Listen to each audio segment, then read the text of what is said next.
Hi, Scott Orland with Cinema Magazine. The movie is called Suspiria, and the star of the film is Dakota Johnson. Or actually, the guy outside was Dakota, which I think sounds Dakota. even more dramatic. Mm-hmm. It's fascinating in the history of Hollywood, their relationships between directors and actors sometimes. And you and Luca, talk a little bit about how the two of you just gel so well together.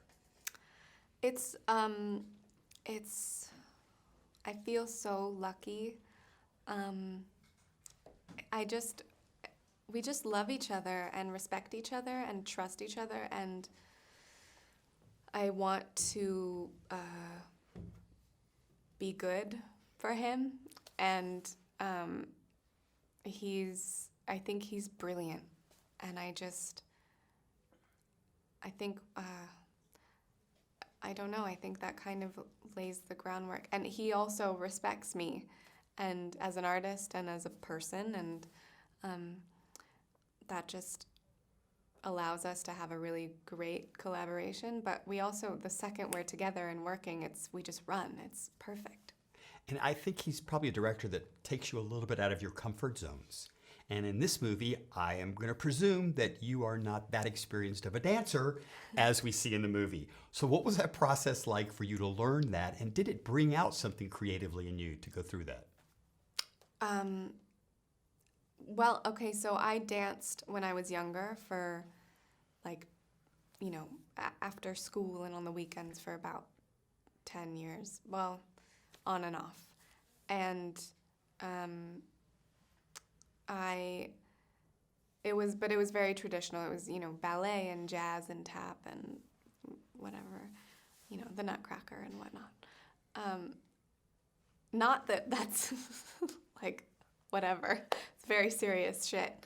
But this was different in that I had seen modern dance, I had seen expressionist dance, but I had not discovered the world of Mary Wigman and Martha Graham and these women who created a complete world of their expressionist dance. Mary Wigman specifically was a huge reference for me and for all of us. But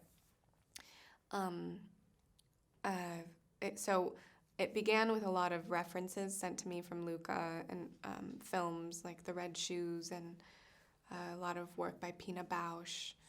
And then I began training 6 months before filming, just kind of like body work and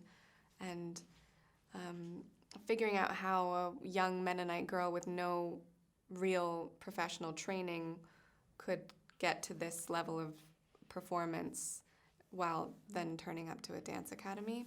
So figuring out how she would move her body. It was a lot of music I love music more than anything, so this was easy for me, but a joy to choose different artists from different genres so that it was things that Susie may have heard, in a shop or in a restaurant, in a supermarket, on a train. Go ahead. But those things informed how she would move her body and how I would do that. And then we kept training a month prior to filming, and that was every day, all day. Well, not all day, like 8 hours. And then after work while we were shooting. Because you talked about doing research with the music and with the dance, but I was wondering how much of the source material, the original film that this is based on, did you want to look at? Or did you want to, like Luca, tell you to stay away from it? No, he didn't tell me to stay away from it. It was, we weren't trying to match it, clearly, but, and it was not, it was sort of our